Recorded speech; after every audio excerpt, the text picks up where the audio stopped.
Incongruités et autres bizarreries, c'est le podcast qui essaie d'expliquer les phénomènes et situations qui paraissent illogiques.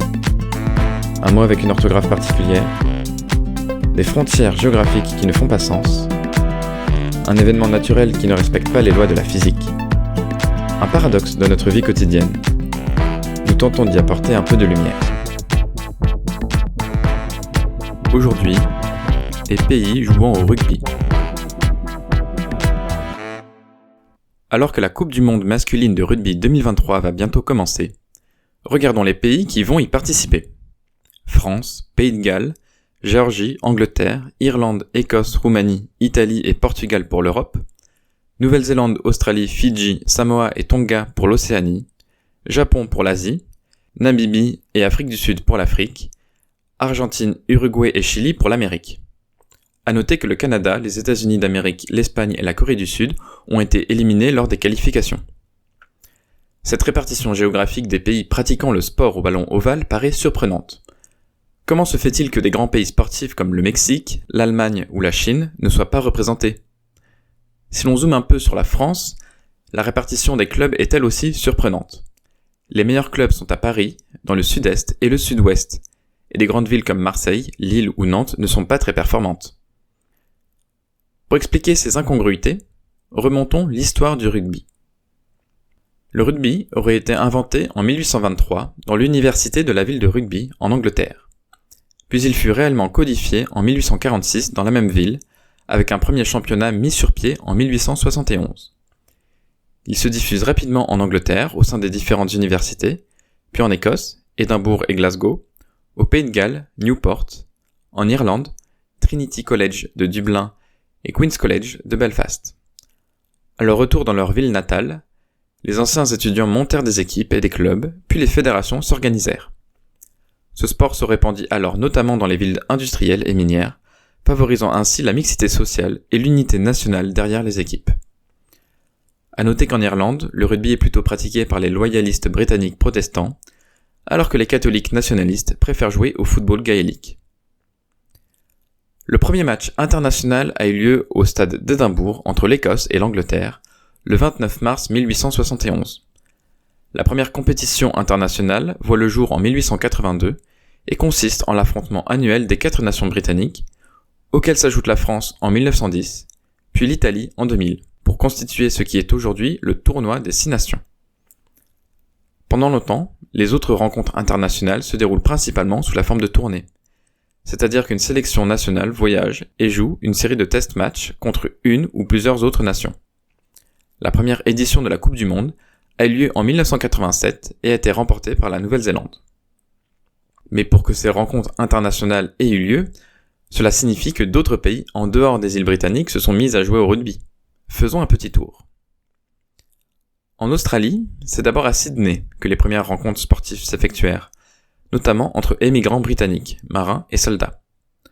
Le premier club australien de rugby est fondé par l'université de Sydney en 1863. La diffusion du rugby reste cependant limitée à l'époque à cause du football australien concurrent. En Nouvelle-Zélande, la diffusion du rugby est un vrai succès. Introduit dans le pays dès 1870, il est rapidement pratiqué dans de nombreux établissements scolaires moins de 5 ans plus tard. De plus, il favorise la mixité entre colons et maoris, lui donnant encore plus d'élan pour se développer. En Afrique du Sud, la situation est plus compliquée. Il y a dans ce pays au XIXe siècle 2 colonies britanniques, Natal et Cap, 2 républiques bourses, le Transvaal et l'État d'Orange, et la Rhodésie, appartenant à une compagnie commerciale. Le rugby s'y est donc développé sporadiquement. Tout d'abord, son implantation est due à la présence de l'Empire britannique. Mais sa popularité est liée au succès des tournées des Springboks défaisant les Anglais lors de leur tournée en Europe de 1905, 1906 et 1913. À noter que cette diffusion du rugby en Afrique du Sud ne concerne alors à cette période que les populations blanches. Si l'on fait une pause dans notre tour du monde, on remarque que l'implantation du rugby dans ces 3 pays, Australie, Nouvelle-Zélande et Afrique du Sud, a l'Empire britannique pour dénominateur commun. Cependant, les conditions sociopolitiques propres à chacun a eu un impact non négligeable. Pour la diffusion dans les îles Pacifiques, Samoa et Fidji, et en Namibie, c'est simplement par proximité géographique avec l'un des 3 pays déjà présentés. Retournons maintenant en Europe, où l'Empire britannique n'avait pas de colonies. Quel est le seul pays qui a réellement adopté le rugby sur ce continent ? La France. Et de plus, uniquement à Paris et dans le Midi. Voyons voir pourquoi. Certains avancent comme raison l'occupation anglaise de l'Aquitaine au XIIe siècle. Mais il semblerait que la diffusion du rugby en France soit principalement due à la proximité géographique, politique et économique entre la France et le Royaume-Uni. Mais on le doit aussi aux pédagogues français qui ont étudié le système éducatif de la Grande-Bretagne. Citons par exemple l'un d'eux, le baron Pierre de Coubertin, qui dit en 1892 que « le jeune homme qui joue au rugby est mieux préparé qu'un autre au match de la vie ». Le rugby est donc le sport élu par Coubertin et devient rapidement le premier sport collectif du mouvement sportif français. Alors qu'en Allemagne, la nation se forge dans les sociétés de gymnastique, en France, sur le modèle anglais, on se forme le caractère à partir des sports de plein air et particulièrement du rugby. La diffusion des sports collectifs dans le reste de l'Europe est plus tardive et se réalise alors au moment où c'est le football qui sera le sport collectif à la mode. C'est notamment pour cela qu'on ne joue pas au rugby en Allemagne.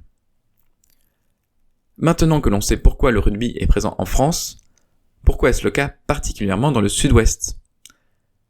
Les premiers clubs créés en France sont le Stade français en 1883 et le Racing en 1888 à Paris. Et en province, des villes comme Lyon, Le Havre, Bordeaux, Toulouse et Nantes ont bientôt aussi un club. Mais c'est bien à Bordeaux que le rugby réussit le mieux. Plusieurs raisons à cela. De nombreux Britanniques sont présents à Bordeaux pour le commerce et ils diffusent donc les pratiques. La mise en place d'une ligue girondine entre les établissements scolaires de la région, unique en France, participe à ce mouvement. Et surtout, le Stade bordelais, bénéficiant de joueurs et de conseillers anglais, est le seul à pouvoir rivaliser avec les clubs parisiens. Le Stade bordelais défie le Stade français et obtient le titre de champion de France en avril 1899. Durant les 13 saisons suivantes, de 1899 à 1911, le Stade bordelais obtient des résultats jamais égalés, en remportant 7 titres et en parvenant 12 fois en finale.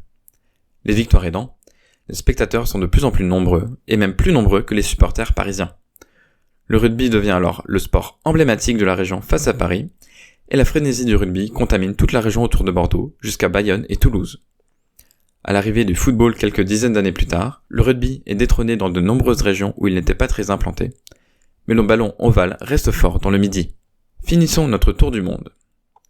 Pour tous les autres pays jouant au rugby, c'est soit par proximité géographique, Espagne, Samoa, Fidji, Namibie, soit par un développement au cours des 19e et 20e siècles, mais de manière un peu illogique, sans raison particulière, avec des immigrés britanniques arrivant dans le pays, par exemple en Argentine, Uruguay ou au Japon, ou encore avec un Arménien de Marseille pour la Géorgie. En Roumanie, le développement du rugby est lié à la proximité avec la France, notamment via l'amitié liée entre les deux pays, née sous Napoléon III. Avant de clôturer cette incongruité, j'aimerais rapidement vous parler de l'histoire de la Coupe du monde masculine de rugby, étant donné que c'est le sujet du moment. La première Coupe du monde de rugby est organisée en 1987 en Nouvelle-Zélande et en Australie, et réunit les nations rugbystiques, celles des 5 nations, plus la Nouvelle-Zélande et l'Australie, à l'exception de l'Afrique du Sud, toujours tenue à l'écart pour cause d'apartheid. Au cours des 5 Coupes du monde de 1987, 1991, 1995, 1999 et 2003, les 8 nations rugbystiques sont les seules à parvenir jusqu'au quart de finale, à 5 matchs près. En 1999, la coupe est élargie à 20 pays. Autre stat, seules 4 nations figurent au palmarès de la Coupe du monde. La Nouvelle-Zélande a remporté 3 fois le trophée, en 1987, 2011 et 2015, tout comme l'Afrique du Sud en 1995, 2007 et 2019. L'Australie a gagné 2 fois, en 1991 et en 1999, et l'Angleterre a gagné l'épreuve en 2003, seul pays de l'hémisphère nord à s'emparer du trophée. La France a été présente 3 fois en finale, 1987, 1999 et 2011, et aucune autre nation n'a accédé à la finale. La 10e édition de la Coupe du monde de rugby aura lieu en France du 8 septembre au 28 octobre, et il ne me reste donc plus qu'à souhaiter le meilleur à notre équipe. Allez les Bleus!